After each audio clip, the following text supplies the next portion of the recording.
Hello everyone. I hope you are fit and fine, and today we will discuss some important questions of chapter 1 of the history, the rise of nationalism in Europe.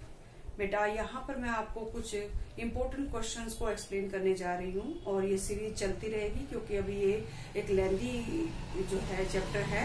और इसमें first जो question है आपका, what was the utopian vision of Frederick Sorio, describe करना है इस question को, यानी कि 5 मार्क्स कंसिस्टिंग ये क्वेश्चन है। और इसमें बेटा आपको बताना है फ्रेडरिक सोरियो का जो उसने सपना देखा था या जो उसने कल्पना की थी उस विजन के बारे में डिस्क्राइब करना है। तो फ्रेडरिक सोरियो एक फ्रेंच आर्टिस्ट था, फ्रांस देश का एक कलाकार था या पेंटर था, और उसने 4 सीरीज की पिक्स को प्रिंट किया या फिर ड्रॉ किया था, जिसमें उसमें पहली जो उसकी पिक्चर थी उसको आपकी बुक में शो किया गया है। पहले बेटा यूरोप और अमेरिका के लोगों को दिखाया गया है उस पिक्चर में, और उसके बाद बेटा बाकी देशों को डिपिक्ट करने की कोशिश की गई है। All man women of all social classes were also included in this picture that were marching in a train like they are giving to their homage to the Statue of Liberty। ये statue of liberty बेटा जो एक वहां पर एक महिला का जो है बुत बनाया गया है, स्टैच्यू बनाया गया है, ये बेटा फ्रांसीसी क्रांति के बाद जब देशों को एक औरत के रूप में दिखाया जाने लगा था तो उस चीज को दिखाने की एक प्रोसेस दिखाई गई है कि पहले इस जो एक लंबी सी जो लाइन बनी हुई है उसमें सबसे पहले यूएसए और स्विट्जरलैंड के लोग हैं जो कि एक नेशन स्टेट के रूप में कन्वर्ट हो चुके हैं, जो फ्रीडम ले चुके हैं, जो एक डेमोक्रेटिक स्ट्रक्चर को अडॉप्ट कर चुके हैं। और स्टैच्यू ऑफ लिबर्टी के सामने जो दूसरे देश के लोग हैं वो हैं फ्रांसीसी लोग यानी फ्रेंच पीपल। उनको हम देख सकते हैं, ट्राई कलर का फ्लैग उन्होंने फ्रांस का अपने हाथों में लिया हुआ है। इसका मीनिंग ये है कि फ्रांस जो है अभी अभी एक रिपब्लिक कंट्री बना है। और थर्ड उसके बाद बेटा जो बाकी देश दिखाई दे रहे हैं, चाहे वो जर्मनी है, इटली है या सो ऑन, जो बाकी और देश हैं, ये सारे बेटा प्रोसेस में यानी वहां पर रेवोल्यूशन कंडक्ट की जा रही है, वहां रिफॉर्म्स करने के लिए गवर्नमेंट को मनाया जा रहा है या अपने राइट्स के लिए आवाज उठाई जा रही है। तो इस पिक में हमने देखा फ्रेडरिक सोरियो का जो एक यूटोपियन विजन है, इसमें उसने पूरे वर्ल्ड को एक डिस्टिंक्ट नेशंस के थ्रू दिखाया है और इन लोगों को पहचान सकते हैं हम उनकी कॉस्ट्यूम से यानी उनकी वेशभूषा से, और उनके झंडों से हम देश के लोगों को पहचान सकते हैं।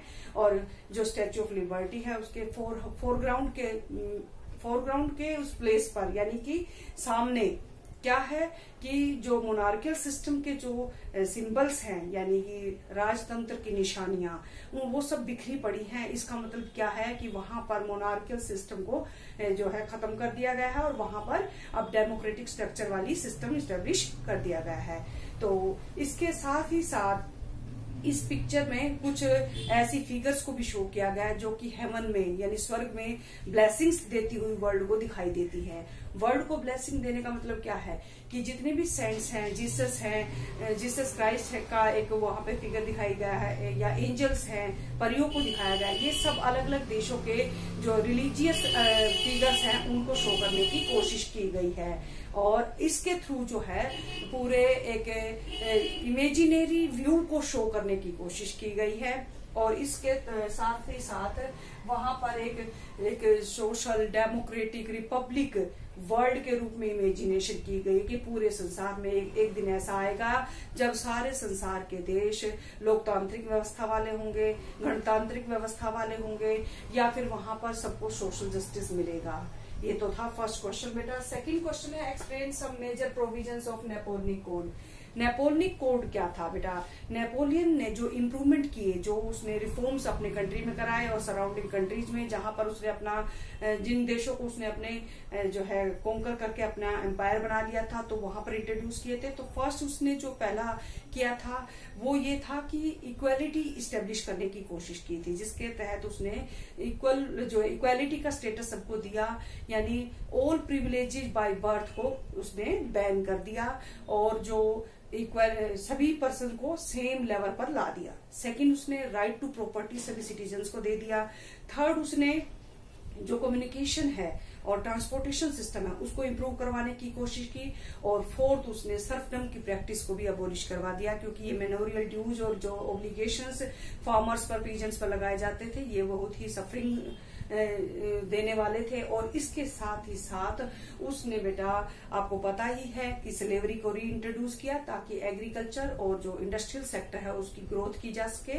और इसके साथ ही साथ बेटा यूनिफॉर्म लॉज इंप्लीमेंट किए, स्टैंडर्डाइज्ड वेट और मेजर्स इंट्रोड्यूस किए, रेलवे का एक्सपेंशन किया, और इसके साथ साथ जो कस्टम बैरियर्स थे उन सबको खत्म करवाया। ये सारे बेटा नेपोलियन कोड ऑफ कंडक्ट 1804 इसमें आता है, 4 में आता है, और इसको हम नेपोलियन कोड भी कहते हैं, सिविल कोड ऑफ कंडक्ट भी कहते हैं। अब नेक्स्ट क्वेश्चन है बेटा, व्हाट वाज जोलब्राइन, एक्सप्लेन। जोलब्राइन क्या था? एक कस्टम यूनियन था जो कि प्रशिया के इनिशिएटिव की वजह से फॉर्म हो पाया। 1834 में इसको बनाया गया था, एक कस्टम यूनियन बनाई गई थी। 34 जो अलग अलग जर्मन राज्य थे वो उसमें मेजरली पार्टिसिपेट करते थे। उन्होंने अपनी करेंसी को रिड्यूस किया, एक या दो करेंसी पर ला दिया, ताकि जो टैक्स बैरियर्स है या फिर जो कॉम्प्लिकेशंस है बिजनेस में उसको खत्म किया जा सके। और इसके साथ ही साथ जो टैक्स के लिए अलग अलग जो है स्टेट में एक फॉर्मेट था उसको भी खत्म किया जा सके, यानी सिर्फ एक या दो टैक्स लगकर और काफी कुछ जो रूल्स थे उनको अवॉइड किया जा सके, जिससे कि बिजनेस एक्सपेंड हो सके। क्योंकि बिजनेस अगर एक्सपेंड होगा तो गवर्नमेंट को टैक्स मिलेंगे, और गवर्नमेंट को टैक्स मिलेगा तो इसका मतलब उसका एडमिनिस्ट्रेटिव ब्लॉक जो है वेल डेवलप होगा, क्योंकि टैक्स के थ्रू ही सब काम चलता है। तो जोलब्राइन ग्रुप रशिया के इनिशिएटिव की वजह से बना, 1834 में बना। कस्टम यूनियन थी जिसमें 34 जो जर्मन स्टेट्स थे वो इंक्लूडेड थे, और कस्टम बैरियर्स को, रिस्ट्रिक्शंस को, एक फ्रीडमफुल जो है ट्रेडिंग सिस्टम को एस्टेब्लिश करने के लिए ये डेवलप किया गया, और जिसके तहत रेलवे का एक्सपेंशन भी किया गया ताकि ज्यादा से ज्यादा बिजनेस को ग्रोथ की जा सके बिजनेस की, और इसके साथ साथ मूवमेंट ऑफ गुड्स, पीपल और कैपिटल को स्मूथली रन किया जा सके। ये है जोलब्राइन ग्रुप के बारे में। नेक्स्ट है, what was understood by the term liberalism. Liberalism बेटा उदारवादिता यानी बड़े दिल वाला, लेकिन ये यहाँ पर जो है 3 फेजेज में हम इसको कवर कर रहे हैं, 3 पार्ट्स में। फर्स्ट बेटा मिडिल क्लास के लिए लिबरलिज्म वर्ड जो है, वैसे तो ये लेटिन वर्ड है, यानी लेटिन भाषा का एक शब्द है जिस लिबर से निकला है, जिसका मतलब होता है फ्री। फ्री मतलब आजादी, और इस फ्रीडम का मतलब यहाँ पर मिडिल क्लास ने लिया कि इंडिविजुअल फ्रीडम और इक्वालिटी सबको दी जाएगी। फ्रांसीसी क्रांति के बाद वहां पर जो है इक्वल बेसिस पर सबको फ्रीडम मिली, इक्वालिटी मिली। ये था फर्स्ट सोशल कॉन्टेक्स्ट में इसका मीनिंग। सेकंड था पॉलिटिकल ग्राउंड में। पॉलिटिकल ग्राउंड में एक ऐसी गवर्नमेंट जो पीपल्स की कंसेंट से बनी है, यानी representative of the people can rule the administration of any country. यहाँ पर बेटा लोग अपनी सरकार चुनेंगे और वो सरकार उनकी तरफ से उनका काम करेगी, और लोगों की खुद की बनाई हुई सरकार होगी, और जिसमें जो है कोई मोनार्कियल सिस्टम नहीं होगा या फिर कोई आर्बिट्रेरी वे में रूल नहीं किया जाएगा, यानी लोगों से सलाह करके सब काम होंगे। ये पॉलिटिकल ग्राउंड में इसका मीनिंग हुआ। और इसके बाद है बेटा इकोनॉमिक ग्राउंड पर लिबरलिज्म का मीनिंग होता है मार्केट का रिस्ट्रिक्शन फ्री होना, यानी उस पर टैक्स बर्डन ज्यादा ना हो, और जो भी कॉम्प्लिकेशंस हैं रूल्स की जिसकी वजह से ट्रेड और बिजनेस एक्सपेंड नहीं हो पाते थे उन सबको खत्म करना, वेट और मेजर्स को यूनिफॉर्म करना, या फिर जो टैक्स बैरियर्स हैं उनको रिमूव करना, इसके तहत आता है। तो इकोनॉमिक फील्ड में लिबरलिज्म का मीनिंग है बाजार एक ऐसी व्यवस्था को अपनाएगा जिसमें कम से कम टैक्स लगे चीजों, डेली यूज के आइटम पर, और इसके साथ साथ गुड्स, कैपिटल और पीपल की मूवमेंट आसानी से उसके। लिबरलिज्म का आई थिंक आपको समझ में आ चुका होगा। नेक्स्ट है बेटा, how did the treaty of Vienna 1815 came into being. 1815 की जो वियना मीटिंग है ये कैसे कंडक्ट की गई आप सबको पता ही है।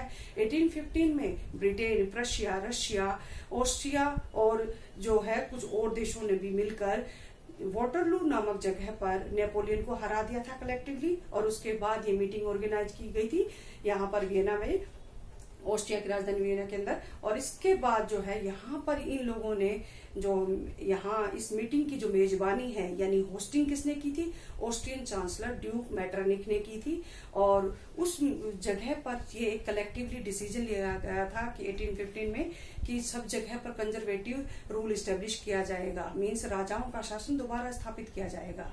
और इसके तहत बेटा सबसे पहला जो मेन इसका ऑब्जेक्टिव है वियना मीटिंग का वो था कि जो चेंजेस नेपोलियन ने किए थे उन सबको अंडू कर देना, यानी खत्म कर देना। नेपोलियन ने यूरोप की राजनीतिक और सामाजिक और आर्थिक व्यवस्था में जो जो उसने चेंजेस लाए थे उन सबको खत्म करना इसका मुख्य मकसद था। सेकंड बेटा, फ्यूचर में फ्रांस के जो टेरिटोरियल एक्सपेंशन को रोकने के लिए, यानी साम्राज्य विस्तार की नीति को रोकने के लिए इसके अलग अलग बॉर्डर पर अलग अलग दिशाओं में छोटे छोटे राज्य स्थापित किए गए, ताकि फ्रांस आगे अपना साम्राज्य ना फैला सके। और उसके जो स्मॉल किंगडम्स थे जो उसके अंडर में कभी कब्जे में थे, उन सबको जो विनर कंट्रीज थे उन्होंने अपने आप में डिस्ट्रीब्यूट कर लिया, बांट लिया। और थर्ड जो था बेटा, जोल्वराइन ग्रुप जो नेपोलियन ने बनाया था, या नेपोलियन के रूल के दौरान जोल्वराइन ग्रुप जो अच्छे से चल रहा था, तो उस दौरान बेटा उस जोल्वराइन ग्रुप को अनटच रखा गया, यानी जर्मनी के अलग अलग स्टेट्स का जो जोल्वराइन ग्रुप था उसको, उसके बेनिफिट को, उसके इम्पोर्टेंस को समझते हुए उसे अनटच रखा गया। मीन्स उसे उसके अंदर फेरबदल करने की कोई कोशिश नहीं की गई, क्योंकि उससे फायदा मिल रहा था। और आखिर जो है बेटा, इसमें ये हम इंक्लूड कर सकते हैं कि जितने भी मोनार्कियल सिस्टम इस्टेब्लिश हुए यूरोप के अलग अलग कंट्रीज में, उन्होंने सेंसरशिप लगा दी। सेंसरशिप मीन्स मीडिया के ऊपर बैन लगा देना, या फ्रीडम ऑफ स्पीच और एक्सप्रेशन पर रोक रुकावट लगा देना, जिससे कि कोई पर्सन अपनी बात ना रख सके, या अपनी बुक्स फ्रीली पब्लिश ना करवा सके, या फिर अपनी व्यूज को एक्सप्रेस ना कर सके। इन सब के ऊपर रिस्ट्रिक्शंस लगा दी गई, जिससे कि वो पॉलिटिकल एक्टिविटीज को कर्ब कर सके, यानी रेवोल्यूशनरी पीपल जो उनके अगेंस्ट वो जो विद्रोह कर देते हैं उनको काबू में लाया जा सके। तो आई थिंक आज आपको ये सारे क्वेश्चंस समझ में आ चुके होंगे, और अब आपको इनको लर्न भी करना है। और इसके साथ नेक्स्ट वीडियो में मैं आपको कुछ और इम्पोर्टेंट क्वेश्चन समझाऊंगी। मैं होप करती हूँ कि आप इन सबको साथ साथ लर्न करेंगे। Thank you.